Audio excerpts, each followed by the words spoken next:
On s'attend à une période de questions très mouvementée à Ottawa aujourd'hui, alors que les conservateurs sont soupçonnés en fait de manœuvres électorales assez douteuses. J'en parle avec Raymond Filion.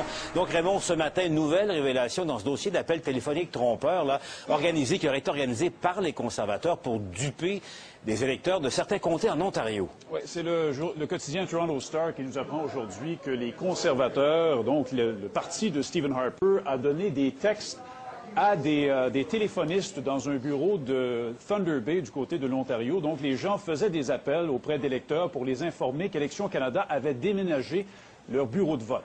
Cette révélation vient s'ajouter évidemment à ce qu'on apprenait la semaine dernière, à savoir que des gens dans une trentaine de circonscriptions à travers le Canada, mais surtout du côté de l'Ontario, ont reçu des appels automatisés. Une voix qui disait « Ici, Élections Canada, nous avons déménagé le bureau de scrutin dans votre circonscription, votre pôle, comme on dit souvent. Rendez-vous à telle adresse pour voter », mais c'était faux. Donc, il y a beaucoup de gens à travers le pays qui n'auraient pas voté. Et c'est un stratagème qui aurait été utilisé surtout dans des circonscriptions où la lutte, le 2 mai dernier, était particulièrement serrée entre conservateurs et libéraux, entre conservateurs et néo-démocrates. Donc, l'opposition accuse les conservateurs. Le NPD parle carrément et ouvertement de tactiques déloyales, de tactiques frauduleuses, de gestes criminels qui auraient été posés possiblement par le Parti conservateur de M. Harper pour dissuader des gens, pour empêcher même des gens de voter. Et les libéraux, Bob Rae en tête, ont demandé la tenue d'un débat d'urgence qui pourrait peut-être avoir lieu sur ce sujet ce soir à la Chambre des communes ici à Ottawa. Et qu'est-ce que disent les conservateurs, Raymond?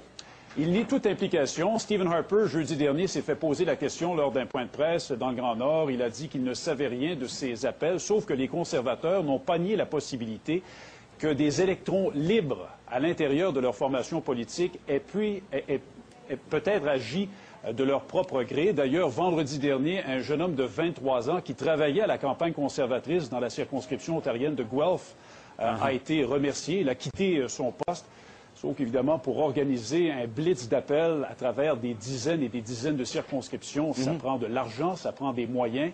Les partis d'opposition disent douter qu'un jeune de 23 ans ait pu mettre tout ça sur pied lui-même. C'est peut-être pas un geste si isolé que les conservateurs le disent. Chose certaine, il y a des enquêtes qui sont en cours. On ne veut pas nous le confirmer, mais il semble que la GRC et Élections Canada mènent des enquêtes. Et cet après-midi, les partis d'opposition s'en promettent. Ce sera la première fois qu'ils auront l'occasion de griller les conservateurs sur ce sujet très chaud. Il y a beaucoup de questions en suspens. Merci Raymond, on vous retrouve plus tard aujourd'hui. Commentaire, parce que le député de Bourassa, Denis Coderre, libéral, qui est avec nous. Bonjour, M. Coderre. Bonjour, M. Bruno. Ça vous a surpris ou pas? Que ça Pas surprenant, parce que, regarde, il y a comme une odeur de pourriture de ce temps-là dans la façon dont les conservateurs agissent, intimidation. Là, c'est plus juste des appels automatisés. Là, on parle maintenant d'un centre d'appel à Thunder Bay où carrément on leur a dit voici ce que vous allez lire.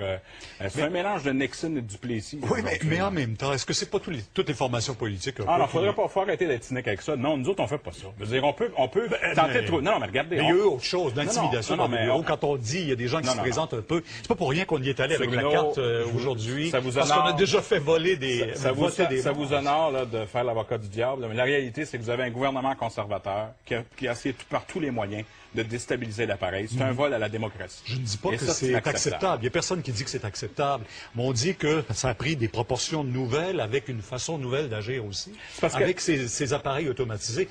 On a le meilleur et le pire. J'imagine que ça doit être extraordinaire comme façon de rejoindre des électeurs aussi.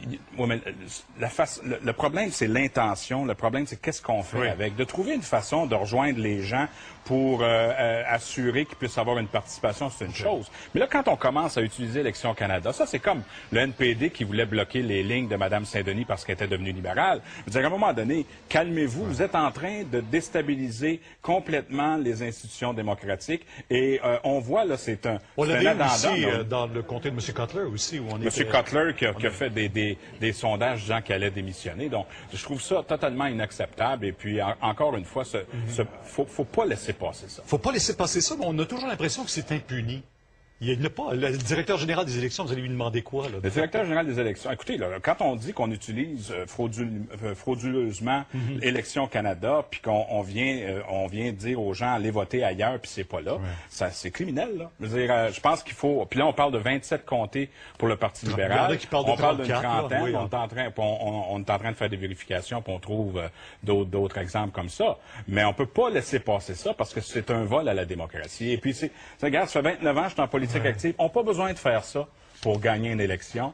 Et là, on tombe dans le cynisme tellement énorme que les gens ne croiront plus en rien. Puis on va se demander après pourquoi que les gens ne participent pas. Donc, il ne faut pas laisser passer ce genre de choses-là. Il faut que les citoyens, il faut que les partis politiques réagissent à ce que les conservateurs font. Bon, là, cet après-midi, on parle déjà de l'NPD qui va demander la tenue d'une enquête de la part du directeur général des élections. Vous allez l'appuyer. Ben, Bob Ray, dès le début, avant même le NPD, a dit qu'on devait faire un débat d'urgence là-dessus. Il faut en parler. Il faut aller au fond des choses. Et puis, c'est pas en mettant en pâture un jeune de 23 ans comme étant la personne qui a tout fait ça. Voyons, ça n'a pas de... Est-ce que ça gravite beaucoup autour du bureau du premier ministre? Parce qu'il y en a qui estiment que M. Harper emmène large aussi son bureau. Harper en amené large. On peut pas dire que ça vient d'eux autres, mais l'enquête va nous le prouver. Il faudrait justement faire la lumière et de s'assurer qu'il n'y a pas eu un mot d'ordre qui a été passé. Hey, ça coûte des milliers de dollars. Là, on a même acheté un téléphone de Joliette, imaginez-vous, pour faire des affaires en Ontario.